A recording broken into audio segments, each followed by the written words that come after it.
I'm with Paul Silva. Now, Paul Silva is the guru of mentorship in Western Massachusetts and now growing around the world. So welcome, Paul. Thank you very much for joining me. And I'm looking forward to hearing your continued wisdom about mentorship in the entire field of how you mentor entrepreneurs. Thanks for joining me. It is always a delight to be with you, my friend. So, Paul, so you started Valley Venture Mentors many years ago. Like, tell me about your philosophy, and that's a mentorship program throughout Western Massachusetts. We're talking to people all over the world with a specific focus on Macedonia, which is not all important to what I'm going to ask you about. But tell me, what does mentorship, entrepreneurial mentorship, mean to you? Mentorship is about transferring the most important resource that entrepreneurs can't have, which is experience, right? We can learn some basic things in books, maybe in classes. We can have our gut knowledge because we've been in an industry or we've been facing a problem, but there's an infinite number of aspects of our business that we are not experts on. And we can either go up the learning curve the hard way, or we can be mentored by someone who's already been there, got the scars to prove it, and they can show us, look, I don't know how to help you succeed, but I can tell you these 5 things are going to kill you tomorrow. Don't do those things. Yeah. And just, if that's all a mentor does, that will be life-saving for most entrepreneurs. And sometimes they can go far above and beyond that and point entrepreneurs even in good directions. But just steering clear of company-killing ideas is a really good thing. So since this is all about preparing people to be mentors, I'm going to start actually where I should probably go to the end, but I'm going to do the beginning. What advice do you have to someone who's about to become a mentor for an early stage entrepreneur? So I'd say the most important advice for any mentor is to be very cognizant of what you are an expert about and what you are not an expert about. I'll exaggerate to make a point. You know, if you are a brain surgeon, then I trust you to, cut my brain and get the tumor out. I don't care what you think about stock picks or about what my marketing strategy should be, unless you happen to also be a world-class, marketer or something. So we need to know what we're good at and not. And when we talk to an entrepreneur, we need to have the humility when they ask, they will come to us and assume that we know everything because we have gray hair or less hair, and that we've been there and done that. And we have to be able to say, look, I actually don't know how to do that. This is what I do know. But I know someone who does know that. So always be ready to bring in the person that is the best person you know to help the entrepreneur if they're ready for advice, if it's ready to use that political capital, and don't give advice on things that you actually don't understand. So let's just say you are establishing a mentor relationship with this entrepreneur. What does that first conversation look like? What do you think is the best way to start a conversation about being their mentor? Oh, interesting. So we always cheated at Valley Venture Mentors by creating an artificial situation, make it easier for the entrepreneurs and the mentors. So if possible, try to create that situation by just having the entrepreneur give you their pitch and walk you through their business, because then you can use the business as an excuse to start asking questions that really are going to get to the heart of it. Because why are we mentoring an entrepreneur? Right? Mentoring is not a profitable activity from a straight up financial perspective. It is profitable in a warmth and fuzz, in a feeling good, in that we were mentored and we want to pay it forward to other people. And this is a great way to do it. But to do that, you need to find the right match. So you need to find an entrepreneur that's working on a problem that you care about, but also that has a personality that's going to match with you, that has values that align with you. And so I find it's really important just to understand the character of an entrepreneur by asking them about their business and what they have done to do the business. And probably one of the things you should definitely be investigating around is how dedicated is the entrepreneur. Now, someone who's just come up with an idea should not be ready to quit their day job and give up everything just because they had an idea. But given the stage of development that they're at, they should be willing to commit the right amount of work, and you should be able to give them a little homework and not do more work with them until they've shown a willingness to do something on their end. Sorry, go ahead. Interesting. Like you're talking about, so earning the right to be mentored is a very interesting concept. Yeah, that's interesting. Like so this homework thing, right? So how much do you push people versus waiting for them to sort of earn it by doing the work you ask them to do and following up? So There's the hard school and the soft school. And I am a proponent of the soft school in certain situations. So let me explain the two. And I've been very blessed. Everything I'm telling you is stuff I learned from my mentors. So one of my best mentors is a hard mentor. So I'd meet with him, he would give me his advice, and he'd give me homework. And he'd say, and when you do that, call me back. And he would not contact me. If I didn't do the homework, I didn't have the right to follow up with him. If I wrote him, he'd say, that's great. Did you do the thing?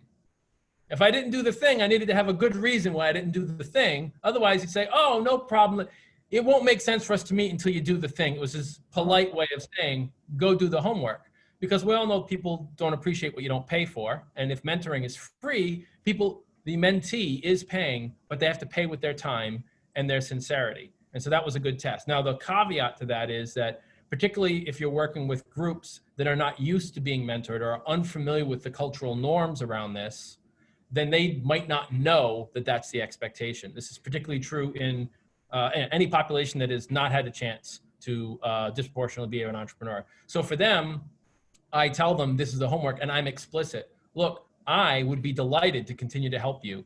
And when you complete this, this is when you should follow up with me. Or if in trying to complete it, you run into a roadblock and you're really stuck, that's also a good reason to reach out to me. But if it's not a priority, there's other things in your life, no worries. Focus on those things. And when it's a priority, do it. And then you can contact me. So by being explicit as much as possible, instead of assuming that they know the rules, most first-time entrepreneurs, again, especially from disadvantaged groups, do not know the rules. And therefore they get shut out of the system for those reasons.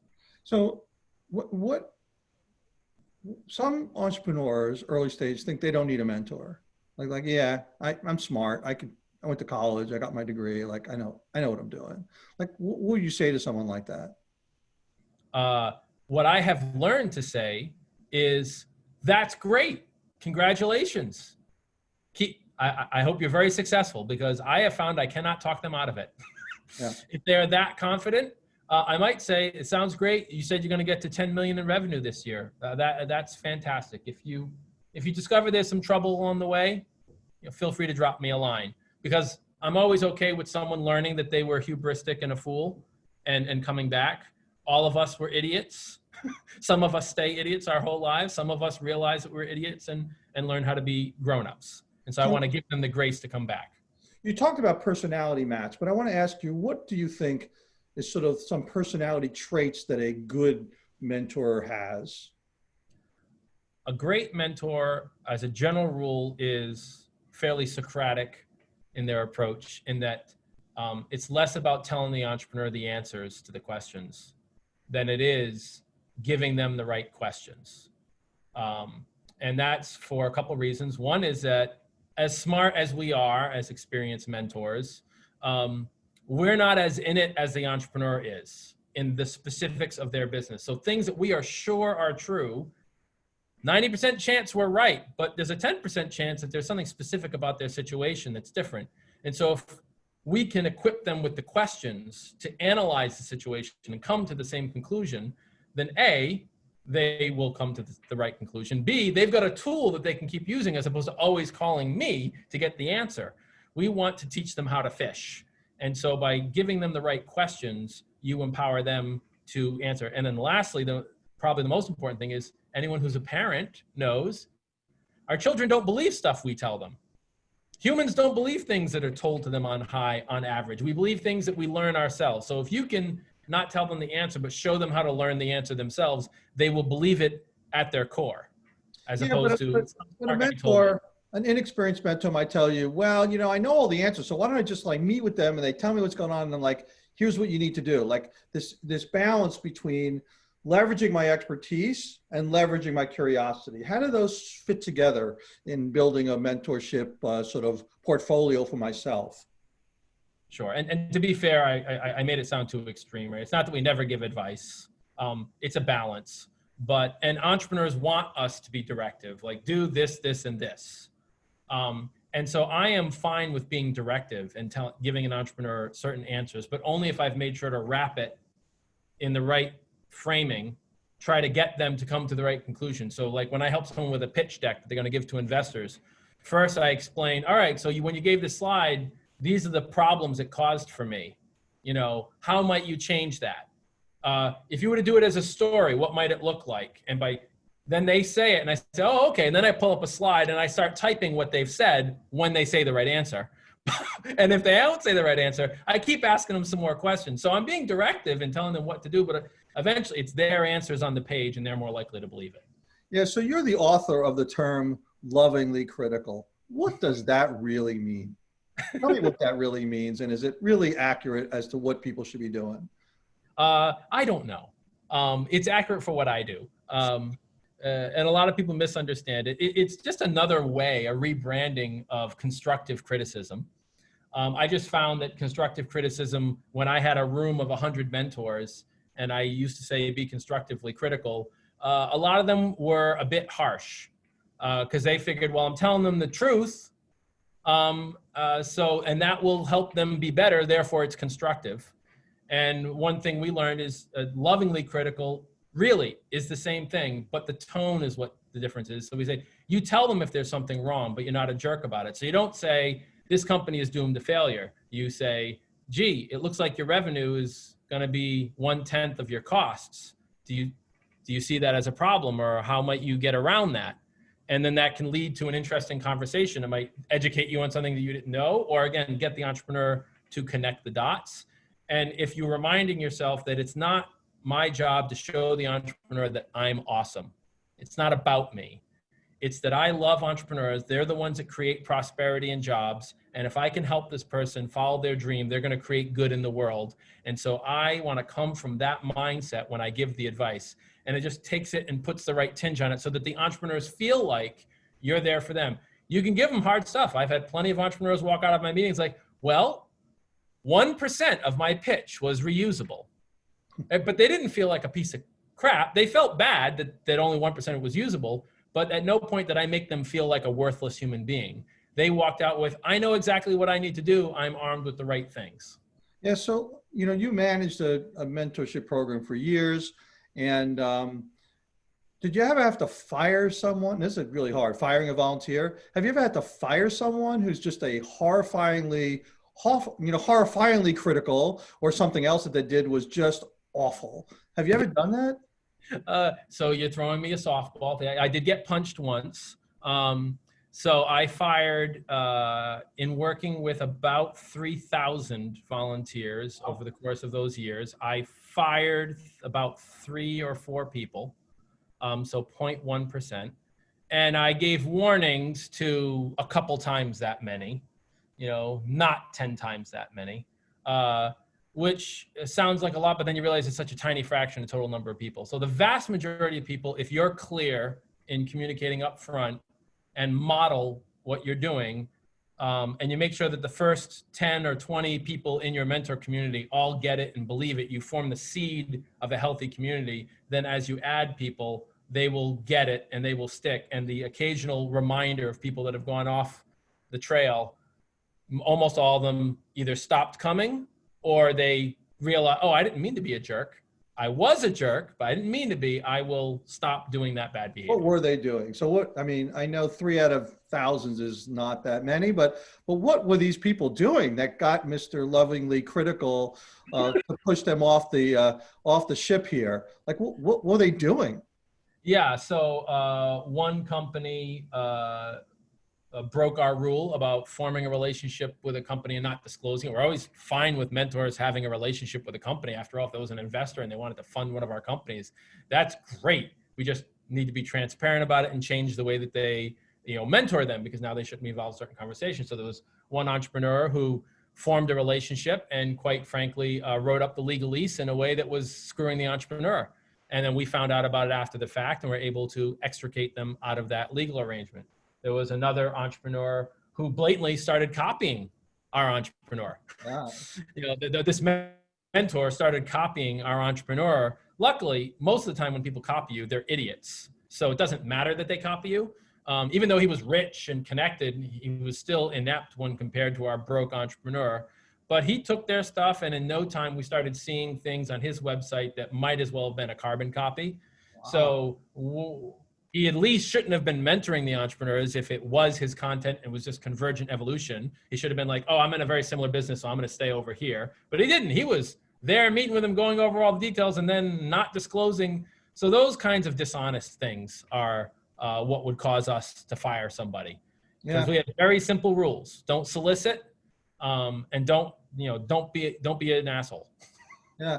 So, in terms of so let's flip let's flip the switch a little bit. And now you're being mentored, and I'm sure you've had people who have mentored you over the years. So tell me about how that works and when it really worked for you and when it didn't work for you. As a mentee, what were the Yes. best Yeah. on As a my end? mentee. So, well, it won't be shocking that I've tried to build my mentoring organizations based on the best experiences that I had, and then learning from doing it at scale.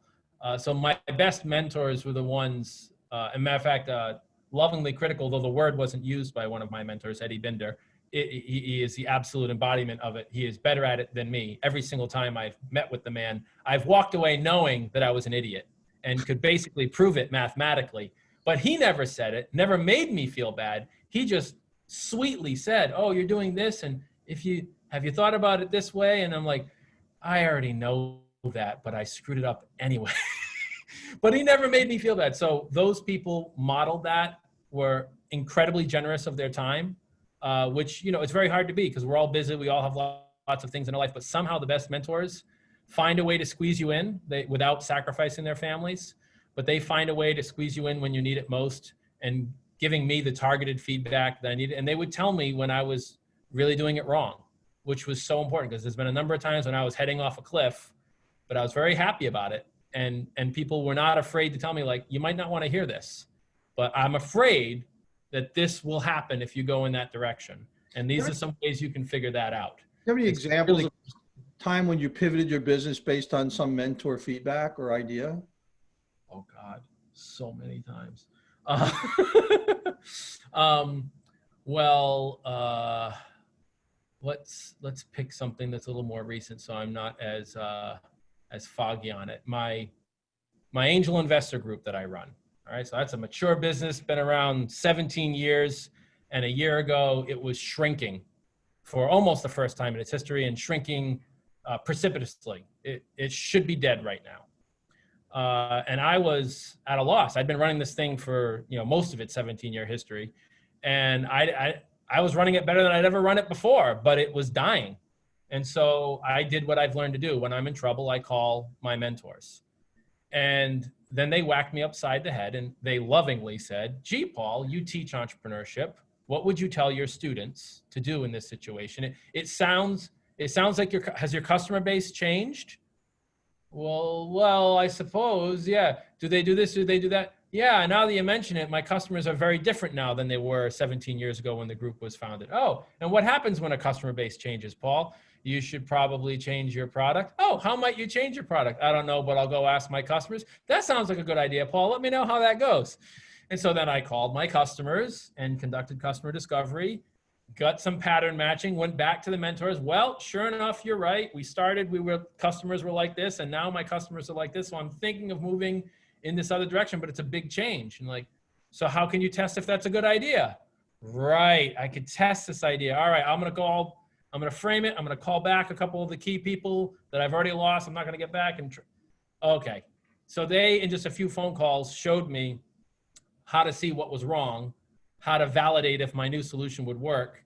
And then I was able to roll out the solution. And now the group is growing at the fastest rate it's ever grown, and investing at the fastest rate it's ever invested.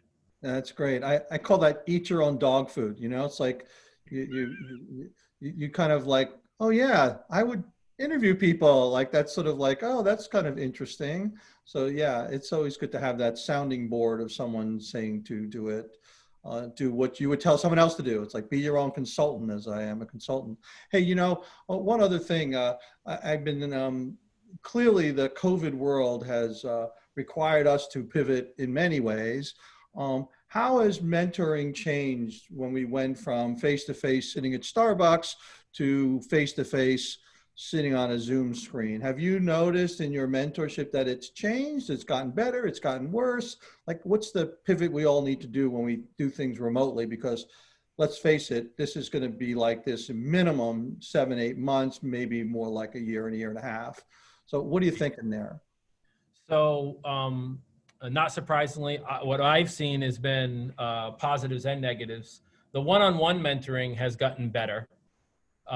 It's gotten better because it's easier to get a mentor meeting because you don't have to drive to Boston or somewhere. So it's just so convenient for people to click a link and be on a call to help you, that people are able to, and everyone just always assumed before that you had to be in person. That was the cultural norm. And so because that's costly, that would really decrease how much mentoring you could get. And while I miss seeing you in 3D, and it is better in 3D without a doubt, there's enough, 90 something % of the value is still captured via Zoom, that given the lack of transition travel costs, that's been a big plus. The place where it hurts is that there isn't really a good solution for replicating what we had at VVM, which was 100 mentors in a room, a couple startups pitching, and the ability to seamlessly just sort of walk to this crowd of people and engage in a conference. That kind of networking that's organic isn't happening online. I've experimented with a few platforms. I haven't found anything that does a great job of it. The networking that I do facilitate in my angel group, whatnot, it's okay, but it is not the same thing.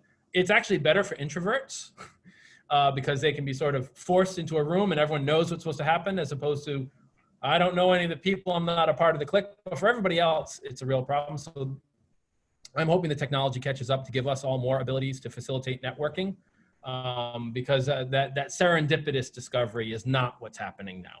Yeah. So, and how, if you're, I've been hearing as I talk to people about this whole idea about mentorship, this tension between organic finding a mentor or you're meeting people and having evolve versus you're in a program, they're assigned to you. Like, how does that work? Like, what do you think, if I was an entrepreneur and I was need to find a mentor, or I want mentor or mentors, how do I vet them for myself to make sure I've got the right person and the right fit for me? Yeah, so that's great. A lot of programs will assign you mentors, and in many cases they sort of have to by the nature of their structure. In which case, you don't have a lot of control. So being able to start assessing mentors is important, and extra important if you're in a program where you've been assigned the mentors and you are stuck with them, good or bad, for the rest of the program. Then you need to be able to figure out how to manage. You always need to know how to manage employees, board members, mentors. This is just a general life skill to have. And so what you want to do is you want to be engaging in a conversation with your mentor about their passions and about their area of expertise. Most humans are happy to ramble on about themselves. So if you can ask them about their favorite successes in life, the hardest challenges they overcame to get them to where they are in their business career, you will start to notice if they're a brain surgeon giving digital marketing advice, or if they're a digital marketing expert giving digital marketing advice. So A, assess what their expertise is. B, notice if they're giving you advice inside or outside of that area, and then weight the advice accordingly. Because every entrepreneur gets advice from different mentors, and the mentors will inevitably disagree. And that's one of the greatest, you and I both know this all the time. Entrepreneurs like, who do I listen to? Well, first order approximation, listen to the person who's a pro at that particular topic. And it might be that you're listening to Stephen for one topic and Paul on a different topic. The entrepreneur has to be smart enough to figure out which areas we're pros at, if we're not smart enough to shut up when we're not supposed to be talking about something, which a lot of us aren't. Or we might not coach it appropriately for the entrepreneur to figure out. And so I would be assessing what they're good at, trying to focus listening, and steer conversations away from areas that they're not good at, because they love to have, they're like, oh, look, I know your time's so precious. And I know your superpower is on this. So I really love to get more of your help on, oh yes, my superpower is on that. Yes, ask me more about my superpower. So those are some good soft ways to try to use your time with the mentors better. So you're basically saying that one mentor is not enough. You need to have multiple based on the kind of knowledge you need to gain.